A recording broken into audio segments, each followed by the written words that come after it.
Je voudrais qu'on parle du Rwanda, parce que, bon, on en a parlé récemment, c'était une commémoration du génocide, et parce que j'ai constaté autour de moi que finalement très peu vont s'informer, alors que, bon sang, Google fait tout le travail, il n'y a qu'à cliquer pour apprendre que la majorité Hutu en 1994 a massacré la minorité Tutsi, ça on le sait, mais dans quelle proportion? Eh bien, elle a massacré 80% de cette minorité. C'est énorme. Ça veut dire que les Hutus ont fait contre les Tutsis beaucoup mieux, entre guillemets, si l'on peut dire, que les nazis envers les juifs. Les nazis ont exterminé entre le tiers et la moitié. Et disons, peu importe le chiffre exact, mais la proportion est de cet ordre. Ils n'ont pas exterminé 80% des juifs. Les Hutus l'ont fait. Et les nazis l'ont fait un petit peu en cachette. Bien sûr, on voyait les convois, on voyait les arrestations, mais ils ont essayé d'effacer les traces, ils ont, ils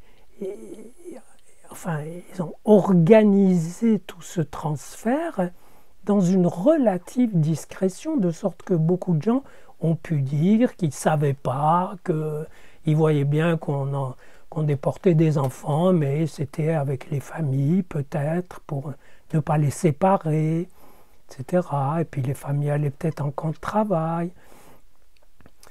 Mais les Hutus ont massacré 80% des Tutsis à ciel ouvert et en présence de la présence française et belge. La France était présente avec un contingent militaire, avec ses pôles commerciaux, avec son ambassade, avec ses liaisons avec le Rwanda, etc., avec sa langue. Autrement dit, évidemment, sa responsabilité est engagée. Or, des gens comme Kouchner et d'autres avaient alerté Mitterrand. Et Mitterrand, qui est quelqu'un de très malin, afin de croire que ces rapports exagéraient. Donc il a joué la carte de l'incrédulité.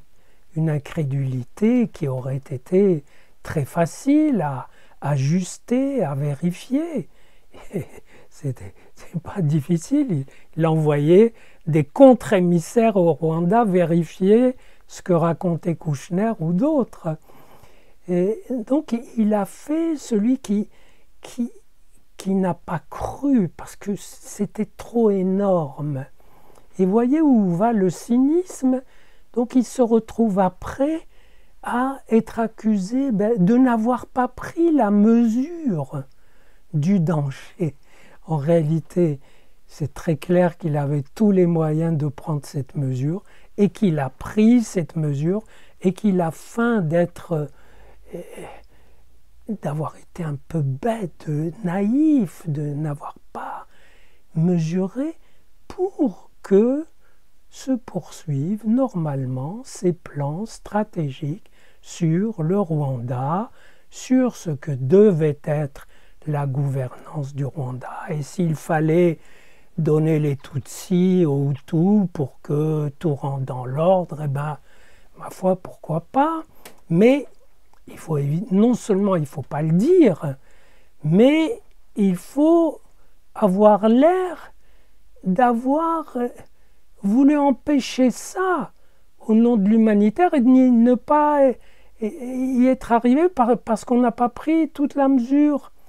Et donc la grande politique africaine de la France a pu avancer sur ces cadavres.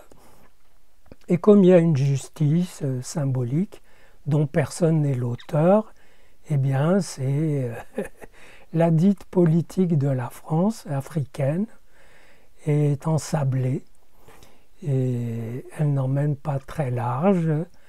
Et je ne vous cite pas tous les obstacles qu'elle rencontre, sachant que de plus en plus l'Afrique n'attend pas la France et qu'elle est très bien prise en main par des pays totalitaires comme la Russie, comme la Chine, qui d'ailleurs lui envoie des vaccins. Les quelques vaccins qui lui viendront de l'Europe, donc de la France, ne font vraiment pas le poids.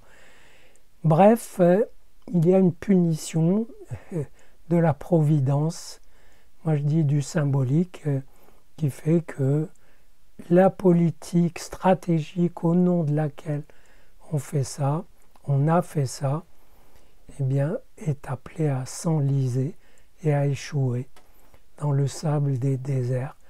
Tout comme peut-être, là je vous ai parlé du refus de faire un procès au tueur de Sarah Halimi, c'est bien sûr au nom de la politique coloniale arabe de la France, c'est au nom d'un paternalisme qui protège les colonisés contre on ne sait quelles mauvaises idées, qui protège leur religion au mépris de la vérité et de la justice.